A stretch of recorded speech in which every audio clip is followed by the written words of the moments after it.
মন খারাপ করার কিছু নেই, ভুলটাকে শুধরাতে হবে।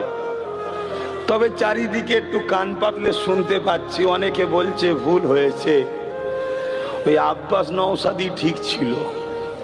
এখন একটু হলেও অনেকে ভুল ভাঙছে, তবে তাদের ভুল কোনোদিন ভাঙবে না যাদের বাইরের চামড়া বা সুরাতটা মুসলমান, ভেতরের পার্টসগুলো সব বেঈমান, তারা শুধরাবার নয়। যেমন আজকে দেখলাম অনেক কটা বেঈমান সেকুলার সেজে মুসলমান দাবি করে সব হুড়োহুড়ি করছে, দেখেন মাথায় ঢুকছে না? ঢোকে নে। এই শয়তানগুলোকে আমাদের চিনতে হবে।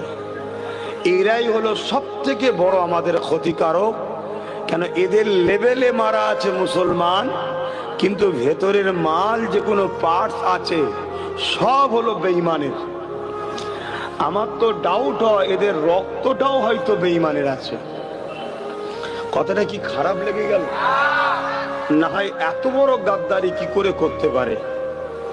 এত বড় গাদ্দারি কি করে করতে পারে? মসজিদের সাথে, মাদ্রাসার সাথে, হয়তো লোভ লালসায় আমার সাথে তোমার সাথে করতে পারে, কিন্তু মসজিদ, মাদ্রাসা, কবরস্থানের সাথে, ঈদগাহর সাথে, খানকার সাথে এত বড় গাদ্দারি করে কি করে?